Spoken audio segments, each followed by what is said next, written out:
বাঙালির চিরপরিচিত মুখরোচক স্ন্যাক্স হিসাবে যে নামটা আমাদের সবার প্রথমেই মনে হয় সেটা হলো সিঙ্গারা। তবে অনেকেরই মনে হয় বাড়িতে সিঙ্গারা করলে তার টেস্ট ঠিক মিষ্টির দোকানের মতন হয় না, মানে ওই রকম খাস্তা যেন হতেই চায় না। তবে আমার রেসিপি ফলো করলে আপনারা মিষ্টির দোকানের মতন সিঙ্গারা বাড়িতেই তৈরি করে নিতে পারবেন।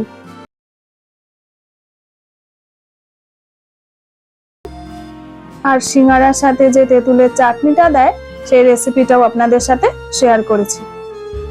তাহলে সিঙ্গারার পুরটা বানানোর জন্য এখানে আগে থেকেই কতগুলো আলু বয়েল করে নিয়েছিলাম। আর বয়েল করা আলুগুলো এবার হাত দিয়ে একটু ভেঙে নিচ্ছি। তারপর আলুগুলো হাত দিয়ে একটু ভেঙে সিঙ্গারার যে পুরটা হয় সেটা বানিয়ে নেব। সেজন্য একটা কড়াই গরম করে তার মধ্যে দিয়ে দিলাম পরিমাণ মতন তেল। এখানে সাদা তেল ইউজ করেছি। আর দিয়ে দিয়েছি কতগুলো কাঁচা বাদাম। আর বাদামটা একটু লাল লাল করে ভেজে একটা পাত্রের মধ্যে তুলে নেব।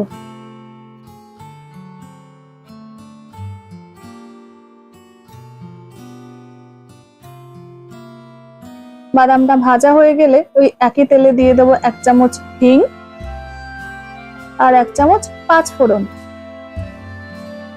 এবারে একটু নাড়াচাড়া করে এর মধ্যে দিয়ে দিচ্ছি কুচিয়ে রাখা আদা আর কাঁচা লঙ্কা। আদা আর কাঁচা লঙ্কা দিয়ে 2 মিনিট মতন ফ্রাই করে এর মধ্যে দিয়ে দিলাম হলুদ গুঁড়ো আর লঙ্কা গুঁড়ো। গুঁড়ো মশলাটা আরো 2 থেকে 3 মিনিট মতন নাড়াচাড়া করে যে আলুটা আমি ভেঙে রেখেছিলাম সেই আলুটা এবার এর মধ্যে দিয়ে দিচ্ছি আর মশলার সাথে ভালো করে মিশিয়ে নিচ্ছি।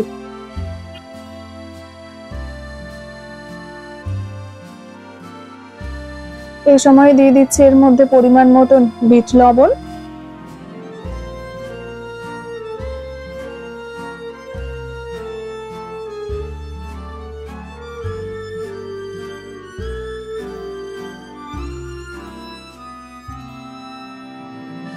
চার থেকে 5 মিনিট এইভাবে মিশিয়ে এর মধ্যে দিয়ে দিলাম ভেজে রাখা বাদাম আর কিছুটা ধনে পাতা কুচি। আর নামানোর সময় এর মধ্যে দিয়ে দিলাম রোস্টেড জিরা পাউডার। আর সবকিছু ভালো করে মিশিয়ে নিলে সিঙ্গারার যে পুরটা হয় সেটা একদমই রেডি হয়ে যাবে।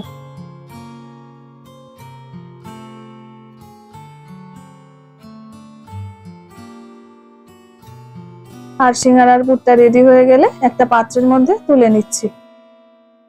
এবার সিঙ্গারা বানানোর জন্য ময়দার ডোটা তৈরি করে নেব। এখানে আমি 500 গ্রাম ময়দা নিয়ে নিয়েছি। আর ময়দার মধ্যে দিয়ে দিলাম 1 চামচ কালো জিরে আর পরিমাণ মতন লবণ। লবণ আর কালো জিরে ভালো করে ময়দার সাথে মিশিয়ে নিচ্ছি। আর মিষ্টির দোকানে যে সিঙ্গারাটা এতটা খাস্তা হয় না, সেটা হয় ময়দার মধ্যে ঘি দিয়ে মাখলে। ঘি কিংবা ডালডা এই দুটোর মধ্যে যে কোনো একটা দিলেই সিঙ্গারাটা খাস্তা হয়ে যায়। তবে এখানে সাদা তেল ব্যবহার করলে ওই খাস্তা ভাবটা আর আসে না। আর ঘিটা দিয়ে ভালো করে ময়ান দিয়ে নিচ্ছি। যতক্ষণ না হাতের মধ্যে নিলে এভাবে একটা ডেলা মতন বাকিয়ে যায় ততক্ষণ এটাকে ময়ান দিতে হবে। আর ময়ান দেওয়া হয়ে গেলে অল্প অল্প করে জল দিয়ে মেখে নিতে হবে। আর এখানে জলটা অবশ্যই একটু গরম করে নিতে হবে। তবে ময়দাটা এখানে একটু শক্ত করেই মাখতে হবে।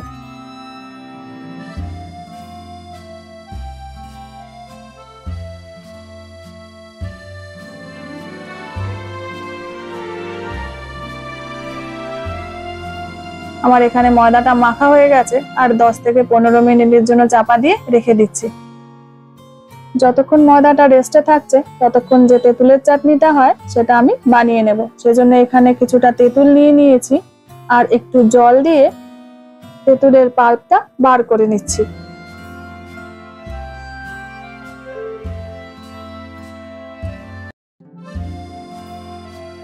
ভালো করে তেঁতুলের পাল্পটা বার করে যে তেঁতুলগুলো আছে সেগুলো এভাবে ছেঁকে ফেলে দিচ্ছি। আর এখানে কড়াইতে দিয়ে দিলাম 1 চামচ মতন সর্ষের তেল। আর তেলটা গরম হয়ে গেলে এর মধ্যে দিয়ে দেব 1 চামচ মতন 5 ফোড়ন। আর 5 ফোড়নটা দিয়ে যখন সুন্দর গন্ধ বেরোবে তখন এর মধ্যে দিয়ে দিচ্ছি ঝালের জন্য শুকনো লঙ্কা গুঁড়ো আর সামান্য একটু আদা কুচি।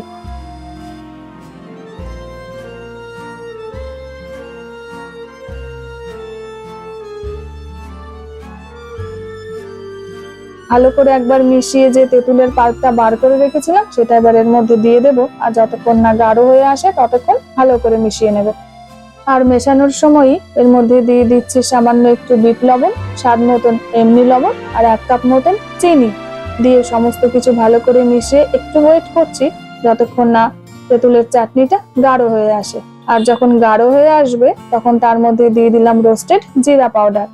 তৈরি হয়ে গেছে একদম দোকানের মতন তেঁতুলের চাটনি। এবারে এটা আমি একটা পাত্রের মধ্যে ঢেলে নিচ্ছি। আর ওদিকে ময়দাটাও রেডি হয়ে গেছে। এবার ময়দাটা থেকে ছোট ছোট লেচি কেটে নিচ্ছি।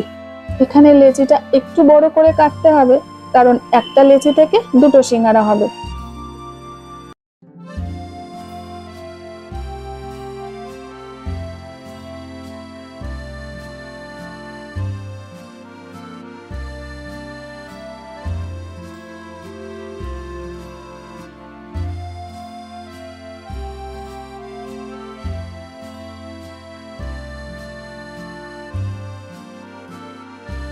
যে জায়গায় আমি রুটিটা বেলবো প্রথমে সেখানে একটু ময়দা ছড়িয়ে নিলাম, আর একটা বেলানের সাহায্যে এইভাবে একটা রুটির মতন তৈরি করে নিই।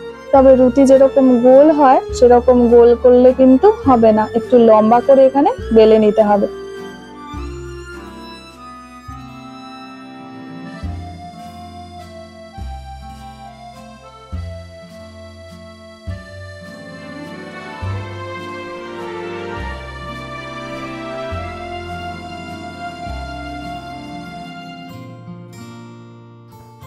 আর বেলা হয়ে গেলে ছুরি দিয়ে ঠিক মাঝ বরাবর এইভাবে কেটে নিতে হবে, তাহলে এখান থেকে আমার দুটো সিঙ্গারা তৈরি হবে।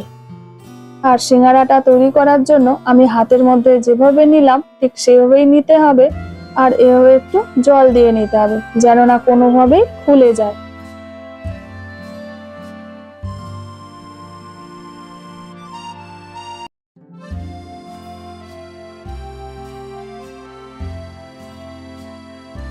আর ফোল্ডটাও ঠিক এইভাবে করে নিতে হবে।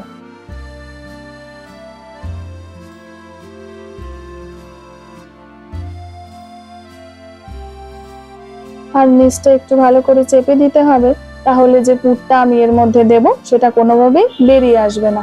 আর চামচে করে পুরটা দিয়ে এইভাবে ভালো করে একটু চেপে দিতে হবে।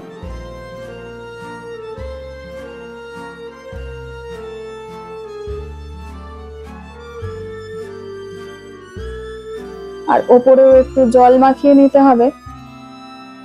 তারপরে জল দেওয়া হয়ে গেলে ওই ওপর থেকে একটু ফোল্ড করে একটা কুচি মতন দিয়ে ওপর থেকে টেনে নিয়ে নিচে এসে লাগিয়ে দিতে হবে। একটু ভালো করে এখানে চেপে দিতে হবে যেন না খুলে যায়। ব্যাস, একটা সিঙ্গারা তৈরি হয়ে গেল। দেখুন কি সুন্দর হয়েছে সিঙ্গারাটা, ঠিক যেন দোকানের মতন।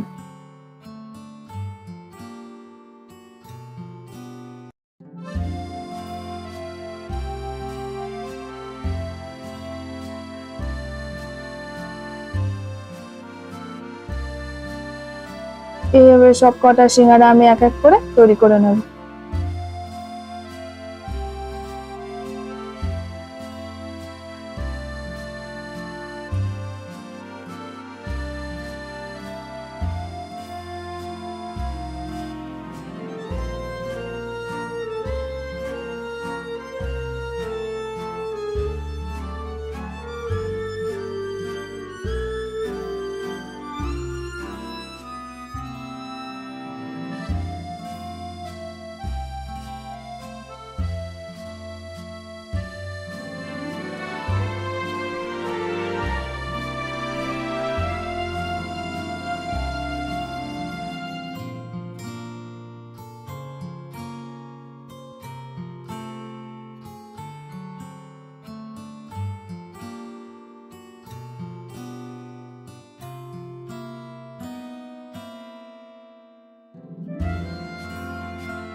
সব কটা সিঙ্গারা তো তৈরি করে ফেলেছি, এবারে ভাজার পালা। সেজন্য কড়াইতে পরিমাণ মতন তেল দিয়ে দিয়েছি। আর তেলটা কিন্তু এখানে বেশি গরম হলে একদমই সিঙ্গারাটা ভাজা হবে না। ঠান্ডা তেলেই এক এক করে সিঙ্গারাগুলো দিয়ে দেব। আর প্রায় আধ ঘন্টা লাগবে সিঙ্গারাগুলো ভাজতে। তবে সিঙ্গারাগুলো দেওয়ার 10 থেকে 15 মিনিটের মধ্যে কিন্তু একদমই নাড়া যাবে না। 10 থেকে 15 মিনিট পরে এভাবে একটু নাড়াচাড়া করে দিলেই সিঙ্গারাগুলো কিন্তু সুন্দর খাস্তা হয়ে ভাজা হবে। বাস তৈরি হয়ে গেল মুখরোচক মিষ্টির দোকানের মতন সিঙ্গারা। এবারে এই সিঙ্গারাগুলোকে আমি গরম গরম সার্ভ করে দেব। যারা বাড়িতে সিঙ্গারা করতে ভয় পান তারা একবার এইভাবে ট্রাই করে দেখবেন, আপনারা ঠিক দোকানের মতনই টেস্ট পাবেন। আর যদি ভালো লেগে থাকে তাহলে ছোট্ট একটা লাইক দিয়ে আমার পাশে অবশ্যই থাকবেন।